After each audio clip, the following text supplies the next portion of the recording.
Lakers Talk is on. 710 ESPN. The Los Angeles Lakers are going back to the NBA Finals. And now only one team stands in our way of banner number 17. The Heat and the Lakers will open up the NBA Finals.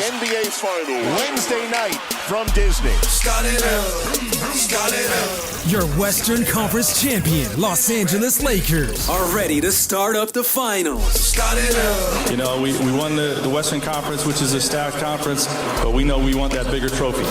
And here we are, just four games away from an NBA championship. The race for the ring is on. This isn't just a normal NBA championship. This would be number 17 for the Los Angeles Lakers franchise. I'm extremely proud to be a part of this franchise getting back to where it belongs, and that's playing for championships and compete for championships. From the home of the purple and gold at LA Live, this is Lakers Talk. Here's Allen Sliwa. Everybody, start it up.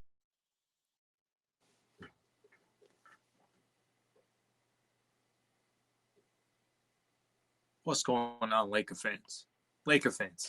I know here we are. This is a day off right now. You guys are kind of saying to yourself, hey, Al, can you give us a little bit more time? Can you give us just a little bit more time? I appreciate you guys tuning in.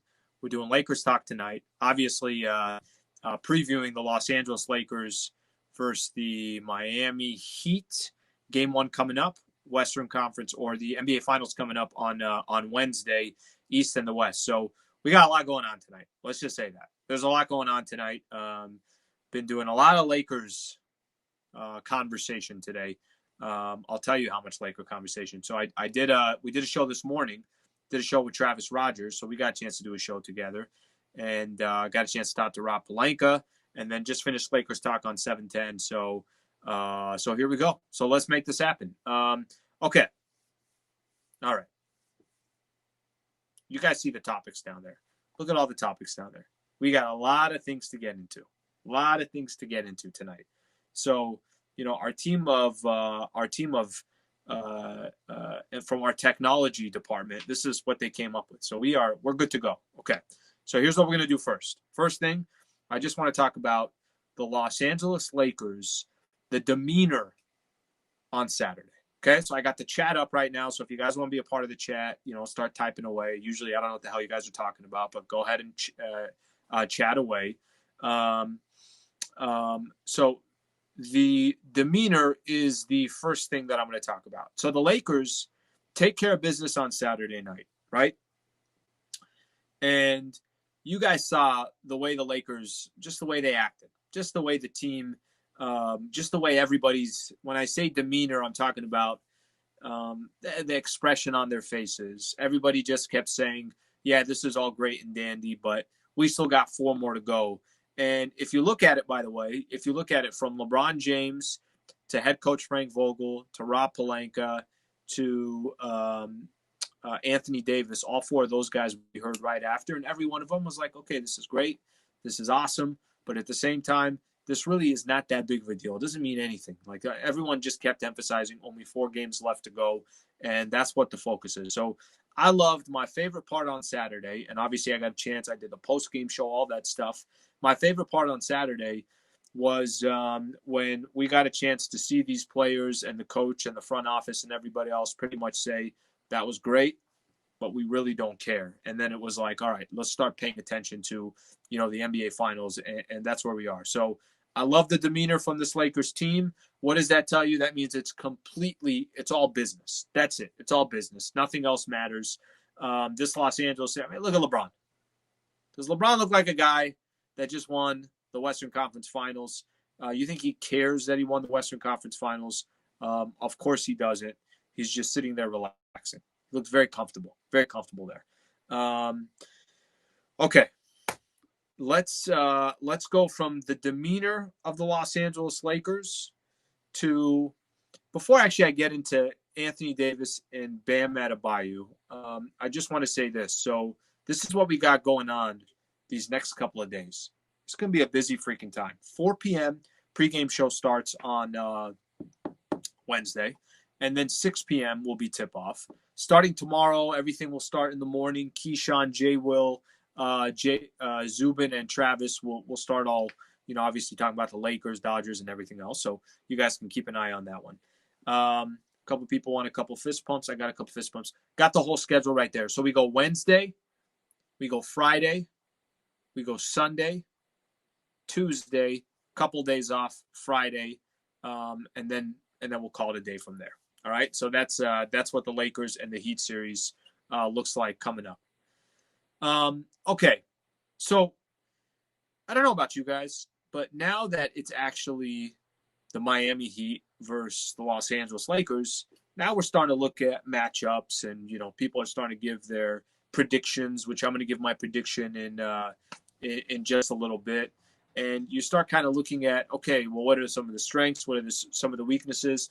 I had Tim Reynolds on. Tim Reynolds writes for the Associated Press, the AP, and he covers the Miami Heat. So I kind of got some more background on the Miami Heat from his perspective, and somebody that's covered the Miami Heat all season long.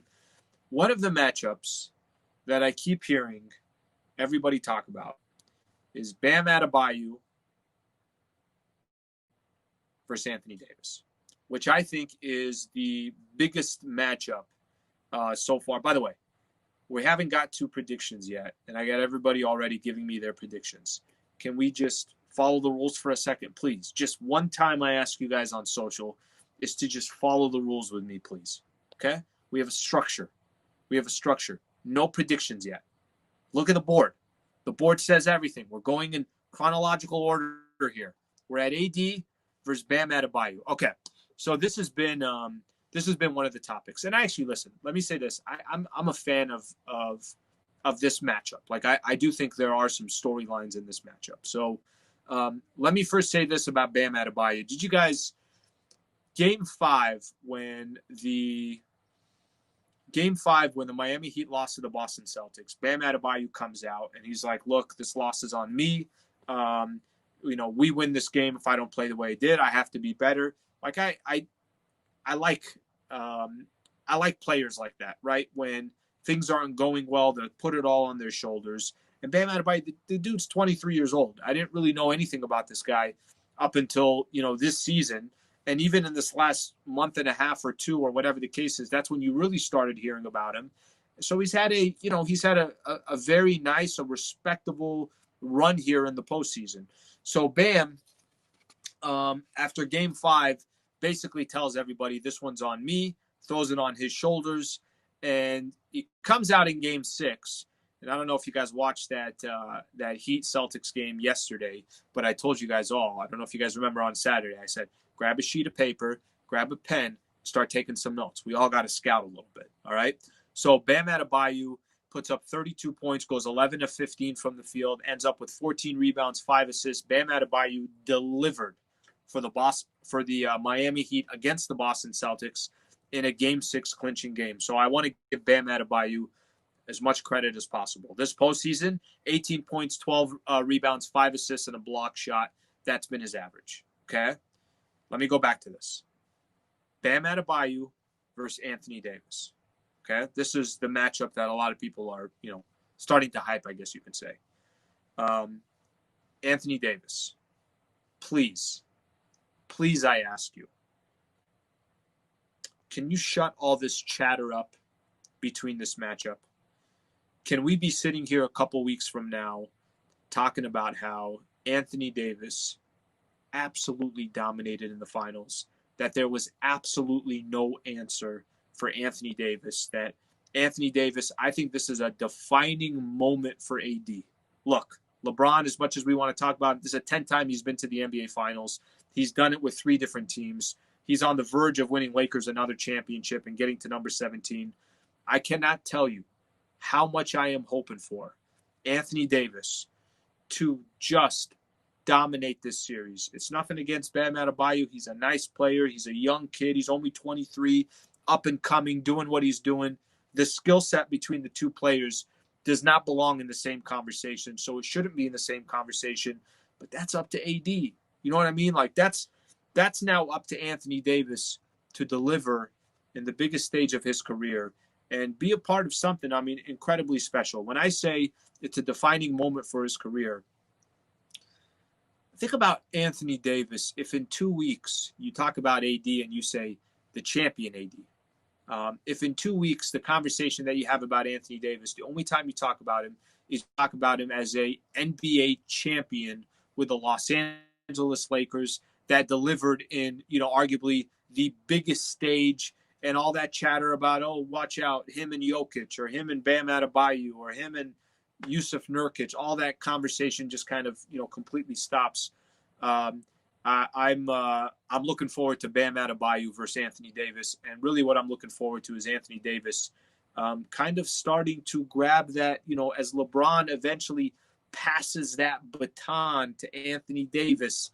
I think this would be an incredible defining moment for Anthony Davis to have that championship number 1 under his belt. Okay, so that's my thoughts on that conversation between AD and Bam. All right, see what I got here. Escalito on Periscope. The question is, why are you doubting it, Sliwa? Did you not hear my entire pitch there? I'm not doubting anything. I want to see AD dominate. I really do. In these finals, I just want to see AD dominate. Aniket is asking, hope AD's ankle is fine. The beauty with winning that game on Saturday, full day off Sunday, full day off Monday, Tuesday, and then they go on Wednesday. So the guy's going to get round-the-clock treatment. I think he's going to be fine. Somebody's saying AD is going to average 30. Let me say this about AD. 24-8 is not enough. Like that, if he was 24-8, I'd be like, okay, the guy under-delivered. Can we get 32-12 a game for Anthony Davis in this upcoming series? And just moments where people are sitting back and saying there's just nothing you could do about Anthony Davis. Michael Thompson, when we do the pregame show, Michael continues to talk about when he says, I don't want to hear the conversation that these are 2 of the top 5 players in the NBA.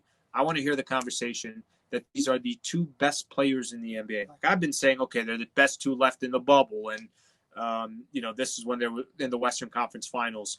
But I see what Michael Thompson's saying, that his skill set on both sides of the ball, you can actually find a way to make an argument that AD and LeBron James are the 2 best players in the world. Okay, let me move on here. Let me let our technology department, team of 60 people in the background right now working. I can't tell you how many people I have right now on the payroll working. We're going to now move the topics to the Heat matchup. See it? Look how this works. How about that? Huh? Did I deliver? Okay. Is Miami a tougher matchup than Denver, Houston, or Portland? Okay, so think about who the Lakers have already gone through so far in the postseason. All right, so the Portland Trailblazers, Lakers took care of, obviously.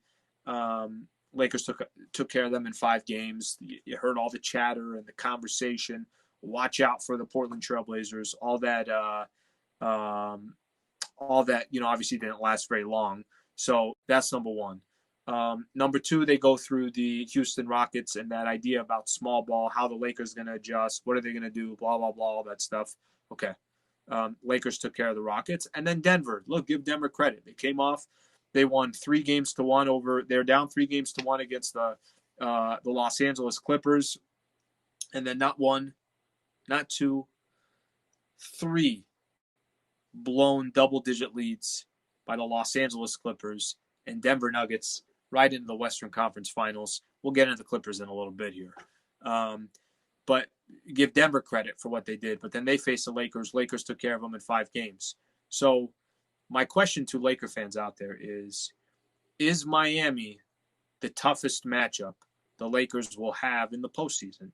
And I know you guys are going to sit there. Some people are going to say, Allen, they're in the finals. Of course they're the toughest matchup. But that's not always the case. You guys remember back in the Kobe Shaq days when they were winning championships, it was just a matter of getting out of the West. If you got out of the West, it was a cakewalk when you got to the NBA Finals. You could play Philly, New Jersey, Indiana. It didn't matter. It was taking care of Sacramento, Portland, San Antonio, these other teams in the Western Conference. So, again, my question back to Laker fans. Is Miami the toughest competition that the Lakers will have faced in the NBA Finals? Give me your comments. I'll read off your comments. If I don't like your comments, and I just won't read off your comments. You know what I mean? Like, I'm driving right now. You're in the passenger seat. All right, let me see what we got here. Ryan Ramos says, perhaps, but Denver gives them a good run. Sati says, Spoelstra is a mastermind. Let's see what we got here. Ed Miles says, main difference is Miami has 3-point specialist. Might even have specialists with Duncan Robinson. Somebody's saying that Portland Rockets Nuggets would sweep Miami Heat. Javier says, I think this is the deepest team they will face in depth. Okay. Let me give my thoughts on here. Okay.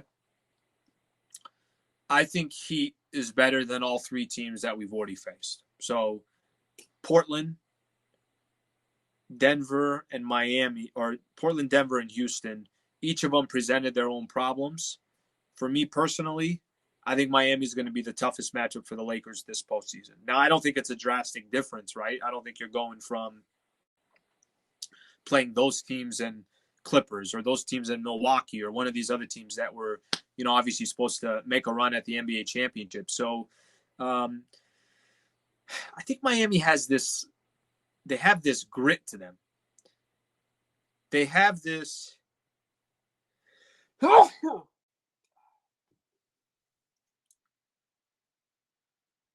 excuse me, guys. It's live. What do you want me to do? What do you want me to do? It's a live show. The least you guys can do is just say bless you or something. Okay? All right. Sorry about that.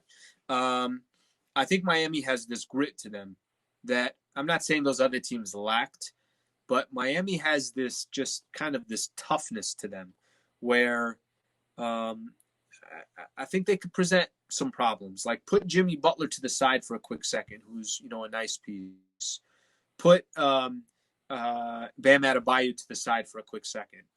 They got this foundation of toughness, grit. You push, they'll push right back.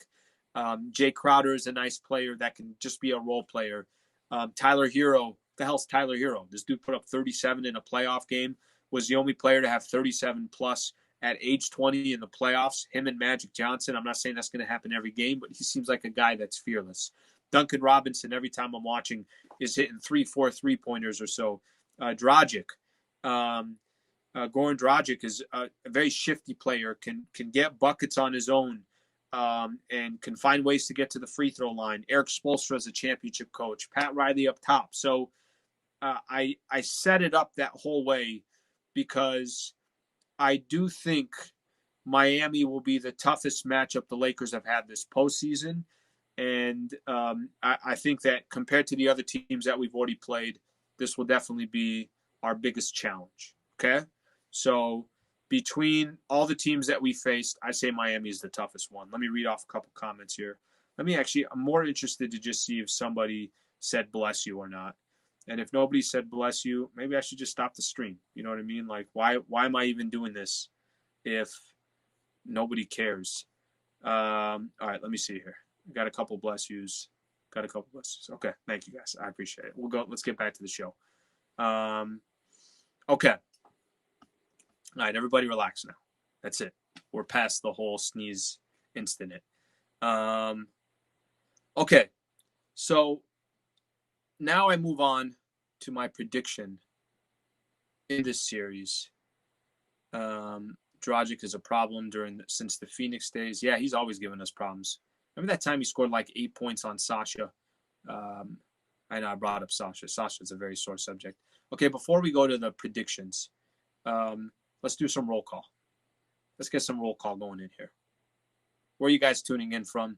Tell me where you guys are tuning in. I'll give you guys a shout out. That's how this thing works. Where am I right now? I'm in our studios, 710 ESPN, third show today. Third show. Did 9 a.m. to 11 a.m. Did 7 p.m. to 9 p.m. And now I'm here. You can call this now like the third post-game show, you can call it. The third pregame show. It's the third pregame show. All right, where's everybody tuning in from? Sydney, Australia. Thank you for being a part of the show, my man. Let's see what else we got Man, these comments are coming in. You guys got to give me a second here. Vegas, Tampa, thank you for being a part of the show. Redondo Beach, Sydney, West Palm, Vancouver, Canada, Minneapolis, Houston, Santa Clarita, Hacienda Heights. Somebody's at King Taco, Bay Area, Austin, Compton, Norwalk, Hong Kong, Chicago, New Zealand. Freaking Laker fans everywhere. Philippines, Mississippi, Atlanta. There's got somebody says the moon. He's a comedian in there. We always got to throw in a comedian. Queensbridge, Louisiana, Baton Rouge, LA. I mean, they're everywhere. Singapore, Albuquerque, they're everywhere. Bakersfield, Columbus, Ohio. Prediction time. If I did not read where you're tuning in from, just be patient. I'll try and get to it. Anaheim, Cayman Islands, Australia, everywhere. Okay. These comments got to slow down here. But just slow down for a second. Israel, Toronto, Disney World. Okay. All right. That's enough. My prediction. Give my prediction on this series. Okay. My initial thoughts on Miami. So give credit to that organization. Give credit to how far they've gotten. Now, I want to make a comparison. So I said this during the pregame show, if you guys remember, last week. I told Michael Thompson, I said, Michael, if hypothetically the Denver Nuggets, this is it. This is as far as they go. They get to the Western Conference Finals and then it's over, right? They can look at this season and say to themselves, damn, what an accomplishment. What a great season that we had. We were in 6 elimination games. We went 6-0. We took out the Los Angeles Clippers. We had Allen Sliwa do a post-game show for us after we beat the Clippers, even though he represents the Los Angeles Lakers. He literally did a show called Nuggets post-game show, right? So a lot to be positive about if you're the Denver Nuggets. And here they are. They got eliminated. But people are going to look back on the Nuggets season and they're going to say to themselves, man, that team accomplished a lot. That team did a fantastic job. They did a great job. Give them credit for what they did. I think there's a lot of similarities between Denver and Miami. No one expected the Nuggets to get this far. Or no one expected Miami to get this far. No one expected the Nuggets to get as far as they did. Nobody expected Miami was going to be in the NBA Finals. Do you know this is the first team, a number 5 seed, to make it to the NBA Finals? They've had 6 seeds do it. They've had an 8th seed do it, but I guess nobody's ever done it at the 5th seed. So I say that because Miami has accomplished a ton. Louisville, Dallas, Echo Park, Jamaica, Singapore, India, Porter Ranch, LA, San Jose, Costa Rica, everywhere. They're everywhere right now. So I say all that because if the Miami Heat, let's just say hypothetically, 2 weeks from now are out, that's it. They got to the NBA Finals and that's it. What a season for the Miami Heat. What an unbelievable season for the Miami Heat. They'll have got to the finals. They'll have kind of continued to build what they're building for the future. You got a lot of players that have stepped up and had an incredible season that you wouldn't have expected at really young ages. Bam Adebayo, Tyler Hero, and Duncan Robinson. These are 3 young players that are certainly the future or part of the future for the Miami Heat. If this is how the season ends for Miami, that's a damn success. So why do I kind of come around this circle of emotion to get to my prediction of who I think is going to win the series? Somebody, please explain to me how the hell the Miami Heat beat the Los Angeles Lakers in 4 out of 7 games. How does it happen? How? I genuinely don't know how that's going to happen. Yesterday, I'm sitting at home, relaxing, watching some ESPN. It was my day off. I told everybody, nobody bothered me, right? We had an agreement on Saturday. Nobody bothered me. Sitting there, and they run a promo for the NBA Finals. ESPN ran a promo. And it's got Bam Adebayo and Jimmy Butler on one side. It's got Anthony Davis and LeBron James on the other side. And it says, tune in Wednesday, 6 o'clock, blah, blah, blah. I just sat there, and I'm like, impossible the Lakers don't win this series. Impossible that LeBron James and Anthony Davis don't freaking find a way to win this damn series against the Miami Heat. So you ask me, what is my prediction? I find no way possible, if everybody stays healthy and everything just plays out how it's supposed to play, how in the hell the Miami Heat win 4 games out of 7 against the Los Angeles Lakers. Let me go past the stars for a quick second. Orlando, Florida, Pittsburgh, Porter Ranch, Cancun. Thank you all for being a part of the show. Qatar, thank you for being a part of the show. Let me go past just the big stars, okay?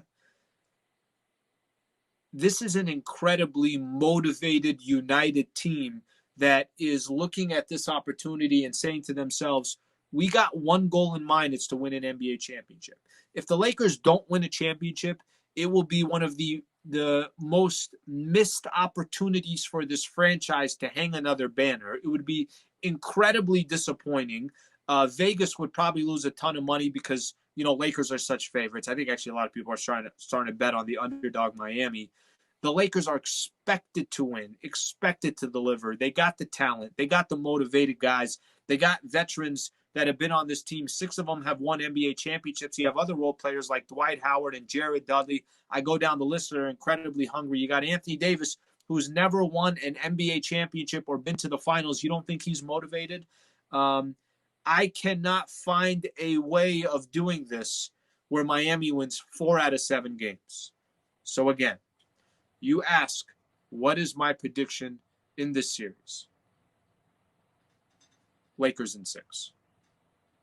That's my prediction. I give credit to the Miami Heat to get 2 games. I give credit to what they've accomplished. I respect how they've done it. I respect that kind of grind mentality that they have. All of that I respect. You're not beating the Lakers 4 out of 7 games with LeBron James, Anthony Davis, Lakers head coach Frank Vogel, Dwight Howard, Rajon Rondo, other champions that have been on this team. I just don't see it. I don't see it. So I go Lakers in 6. All right? Lakers in 6. Let me play LeBron James talking about the job's not done yet. But it's great to hit moments throughout the course of a journey and appreciate that. And this is all part of the process. But the job is not done for me personally. For us as a franchise, I'm extremely proud to be a part of this franchise getting back to where it belongs. And that's playing for championships and compete for championships and represent the Western Conference this year in the championship. So this is what I came here for. All right, that's LeBron James right there. A couple fist bumps here. A couple people want fist bumps. By the way, do me a favor. I don't ask for much in life. Subscribe if you're on YouTube. Follow me on Twitter, Instagram, at Allen Sliwa. Subscribe to ESPN Los Angeles, at ESPN Los Angeles. Okay, let's keep going here. All right, what do we got here? Let me read some of these comments here. Guys, you're overloading me with comments. Can we just slow down for a quick second here? All right, let me forward here. Lakers in 4 says Jesus for me. Anaket, remember 2004 Pistons. Somebody else told me that today. Somebody else said, remember the 2004 Pistons. Please don't make that comparison. That Pistons team had vets. That Pistons team had players that were so freaking hungry to win an NBA championship. They had, just a list of players that not only Hall of Fame worthy, but also players that had been in the league for a long time, that understood kind of the moment of situation, and they were so freaking connected. The Lakers are connected. By the time Kobe and Shaq, you got to those years, I just didn't feel like that Lakers team wanted to be together anymore. So not a big fan of that comparison, the Pistons. Okay. I'm going to scroll all the way down here.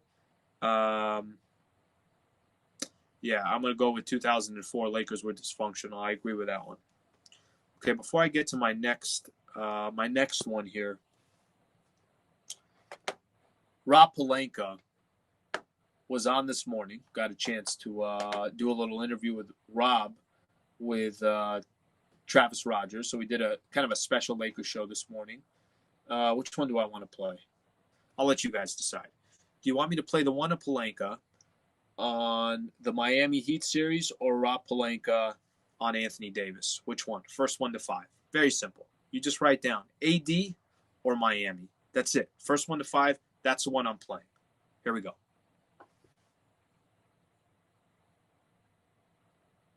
I'm behind. Okay, we got this is a complete fail how far behind I am on the stream. All right, we got 1-1, 4 AD, 4-2, 4-3. AD wins. Ooh, very close. This is Rob Pelinka on AD. He may be more quiet and maybe less active on social media channels, but someone said to me once, quiet waters run deep. And, that's AD in terms of there's just such a depth of understanding to the game. He's a 6'11" guard. He's got incredible footwork, the ability to find guys and they double team him, of course, protect the rim and rebound. And his leadership has been great too. Okay. I got a question for Laker fans. All right. Now, I think you guys might like it. You guys might like the question. You might not like the question, but I'm rolling with a question. And maybe this is incredibly cocky on my part to even have this as a conversation, but you know what? It is what it is. Okay. Let's just say hypothetically, when and if the Los Angeles Lakers take care of the Miami Heat. I already gave my prediction. I want to talk about finals MVP. Okay. So you see what happens here? As we I already said Lakers in 6, so I gave my, prediction right there. So now I want to just kind of switch topics here. This is as cocky as you can possibly be as a fan. This just kind of proves why some people don't like Laker fans. Would you care who wins finals MVP? Like, would you like it to be LeBron James who wins finals MVP? Or would you think, oh my gosh, how cool would that be if Anthony Davis, as young as he is, to win a finals MVP for the Lakers, and he's going to be the future, and now all of a sudden, it's almost like that buzzer beater where I came on a couple days ago when AD hit that buzzer beater, and I said, that was special. I wanted Anthony Davis to get that buzzer beater. That was important for him as a defining moment, blah, blah, blah, whatever, everything else that I said. But I'm asking you guys about finals MVP, okay? There's a lot of layers to this and a lot of storylines that we can go under, okay? If Anthony Davis won finals MVP, you would say to yourself, how badass is this? Freaking Anthony Davis, the future of this organization, not only wins a championship, also gets finals MVP. The man right here, that baton is starting to get passed. Or you got freaking LeBron James, who would be the first player to win 3 championships with 3 different teams and 3 different finals MVPs. And let's be honest, LeBron James, I've said this all the time. LeBron's the best player in the world, right? I've said LeBron James is the best player in the world. How this guy didn't win MVP, I don't understand how he didn't win MVP.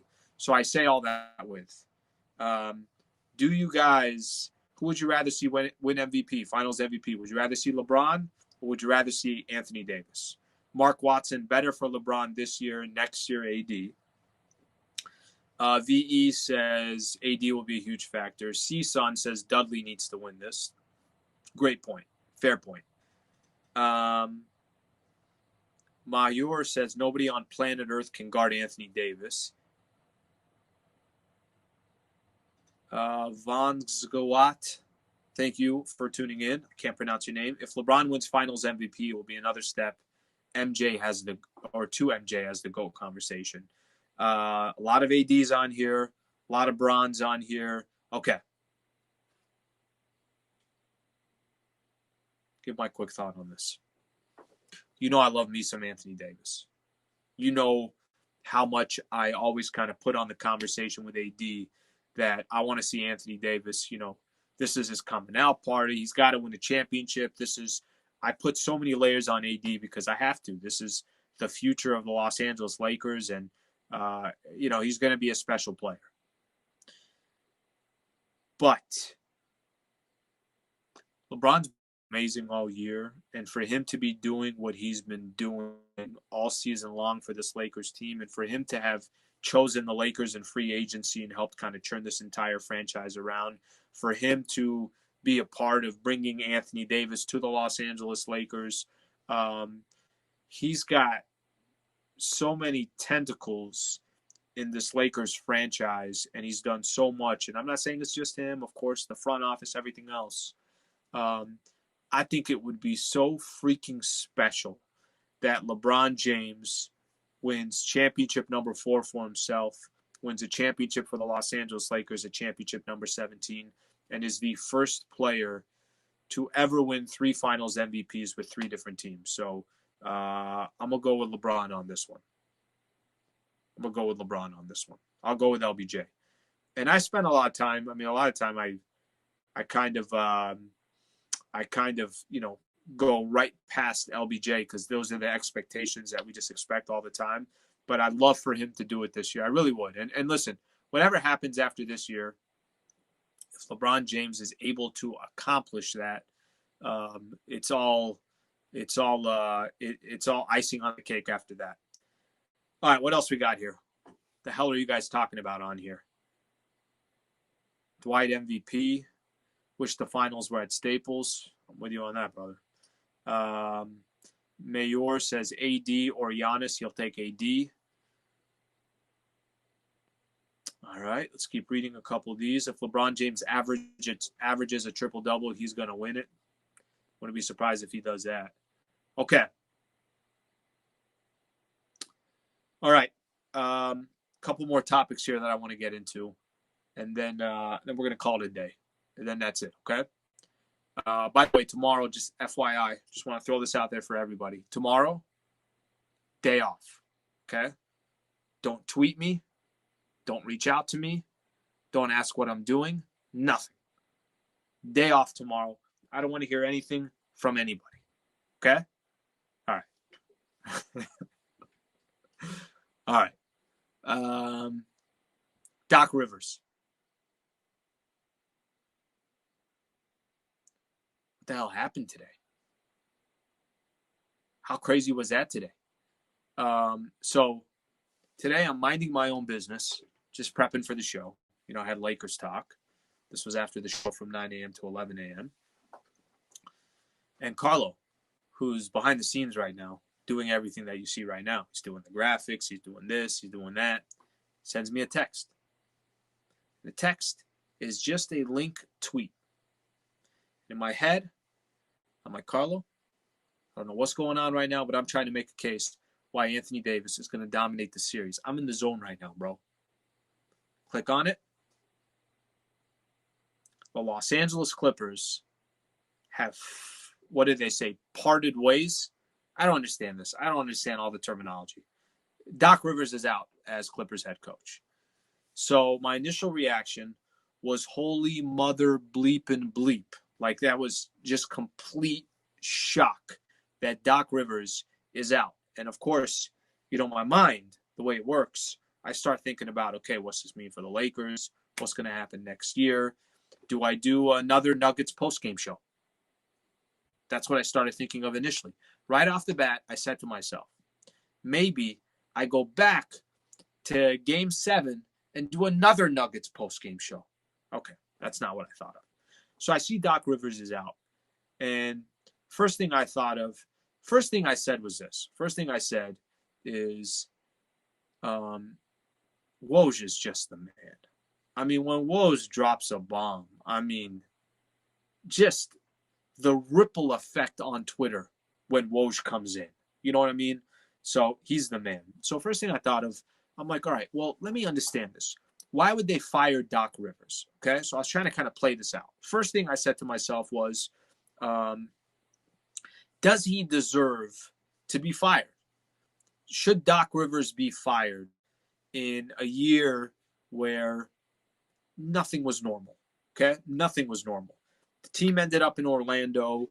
Obviously, I felt like they had chemistry issues. One of the main points that I was making before the Clippers were eliminated, I thought it was going to be Lakers-Clippers like everybody else in the Western Conference Finals. I said, look, Clippers might have depth. They might be able to come off the bench with 2 guys like Montrezl Harrell and Lou Williams. And, they got kind of all the right pieces together. But that doesn't mean those pieces work together. It doesn't mean if you put them all together, it's gonna make a good dish. You can have all the right ingredients, but if it's not properly, if you don't use the ingredients properly, it might not taste good. So I always thought the Clippers, one of the things that the advantages the Lakers had over the Clippers was chemistry. I always thought that.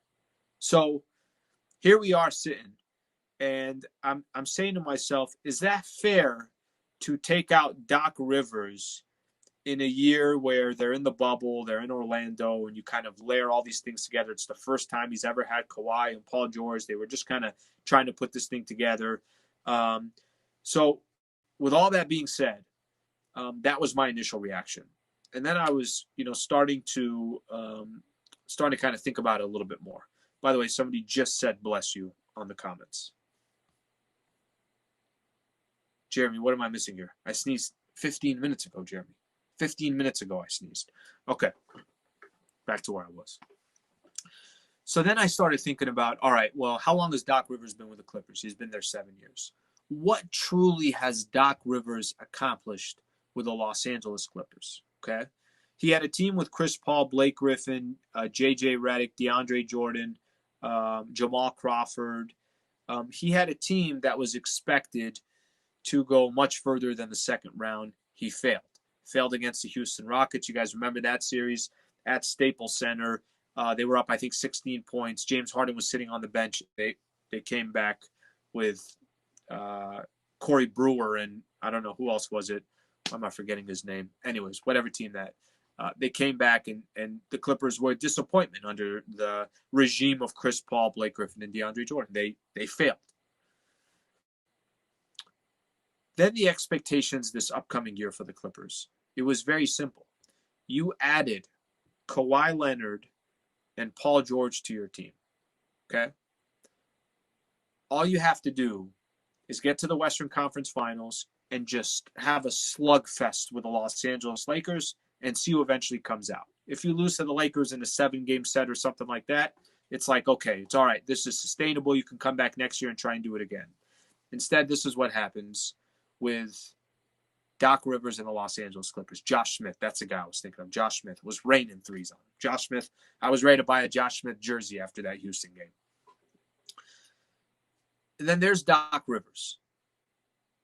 You walk into this season, you got everything. Absolutely everything. There's nothing else you need.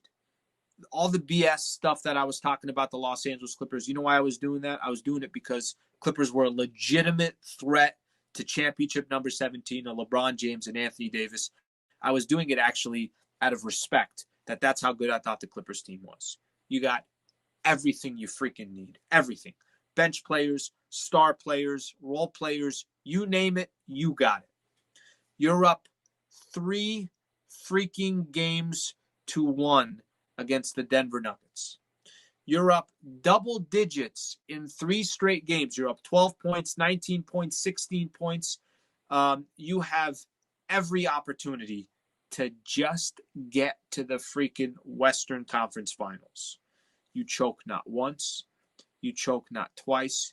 You choke 3 freaking times to not make it to the Western Conference Finals, to never get to the Western Conference Finals in all your 7 years with the Los Angeles Clippers, with good teams, good players, and good teams, when you're expected to get that far. When I gave it more thought, I thought to myself, I get it.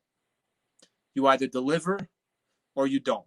The bigger question now coming for the Clippers, who are they going to replace him with? Who are they going to replace him with? That's the big question right now with the Los Angeles Clippers, and nobody has any idea, what's going to happen, and obviously that's all going to look like. But Steve Ballmer's got a deep pocketbook. What I heard initially I heard that it's going to be either initially I heard Ty Lue and Jeff Van Gundy were candidates, so we'll see what happens. But those are my thoughts on Doc Rivers and the Los Angeles Clippers. And I'm not going to lie. Seeing this kind of turmoil with the Los Angeles Clippers, I'm okay with it. I am. I mean, I don't know what you guys want me to tell you. I am okay with it. Just, it's a franchise that can come back next year and compete for a championship. And the hope is that they're not successful. So let's see what ends up happening. Okay. Final thing I think it's the final. Yeah, it's the last thing I got here on my topics. All right. So now I want to just a quick conversation about next year. Okay. What this year can mean for next year. Let me pull up something real quick. Okay, everybody relax. Trying to run a show here. Be professional. Act professional, guys. Okay. You know how big this season is to just freaking get this championship out of the way? Just get this damn championship out of the way. 4 wins away from tying the Boston Celtics at number 17. But let me go a step further than just that. This is what number 17 means this year. It means LeBron James will have accomplished exactly what every Laker fan was hoping for if he came to this organization. Can you get us one NBA championship? Just one. Okay? There's going to be Laker fans out there and say, no, this is the Lakers. We expect more than that. We expect this. We expect that. Okay. You guys you can say that all day long. You could be on your own little island and you could have that. These are my expectations. If freaking LeBron James came to the Los Angeles Lakers in his mid-30s, in his 16th, 17th season, and won the Lakers one championship out of his 4-year contract, I don't know about you guys. Mission accomplished. Anything he does after that is icing on the cake. You're playing with house money after that. If Anthony Davis, in his first year with the Los Angeles Lakers, won an NBA championship, what an accomplishment. Lakers, once LeBron is gone, will retool and everything else. If the Lakers can just win this freaking year, watch out for them again next year. Watch out next year when there's no pressure, mission already accomplished. Other veterans around the NBA are going to start ring chasing and say, well, I want to win one. I want to go sign for the veteran minimum. I want to play for a Lakers team that looked like they were all having a good time. There was a perception that this Lakers team had great chemistry. There's the star power of LeBron James and Anthony Davis. It's the city of Los Angeles. It's the high-profile franchise organization, marketing, advertising, you name it. LA and the Los Angeles Lakers can deliver it. If you just go get these next 4 games, watch out for the Lakers next year. Finish this freaking thing off, and that's how I feel next year can be so impactful for the Lakers if you just finish off this year. Laker fans, that is all I got. I went a lot longer than I thought I would go. I'm sure most of you that are tuning in right now on YouTube and Twitter and Periscope and Facebook are probably sick of me at this point. Probably sick of me at this point. You don't have to see me again until Wednesday. Game 1 of the NBA Finals, Lakers and the Miami Heat. Pre-game show starts at 4 o'clock on 710 ESPN. I'll go for 2 hours with Michael Thompson, about an hour and 45 minutes with Michael. And then John Ireland and Michael Thompson will take over from there. You guys know what great calls they have during the game. And then I'll do the post-game show, and then I'll do the post-game show after the post-game show, and I'll do that right here on as well. What else do I have? Any other plugs? Hawaii, thank you for tuning in. Ooh, look at people. I got people saying, don't you dare go, Sliwa. Not with over 1.4. That's what we got right now. Tokyo, Japan, thank you for being a part of the show. Guys, we got to go. That's it. React all day tomorrow starting at 5 a.m. Read the teleprompter here. Keyshawn, J. Will, Zubin, and Travis. Worked with Travis this morning. Loved it. Love Travis Rogers. He's fantastic and a good dude, like a really, really good dude. So that's all I got. I don't know what you guys want me to do. I got to go home. All right? So I need everybody to get off the live stream. Everybody get the hell out of here. Thank you for tuning in, Laker fans. Appreciate it. Wednesday, Lakers, Game 1, Miami Heat. Lakers, don't mess around. Go get those freaking 4. Let's call this thing a day. Let's wrap it up. Let's get LeBron his 4th championship. Let's get AD his 1st championship. Head coach Frank Vogel, Jeannie Buss, Rob Pelinka. Let's get them all their 1st championship. Then we can start worrying about next season. Laker fans, appreciate you tuning in. Signing off. Have a great night. Love you all. We'll see you guys. That's it.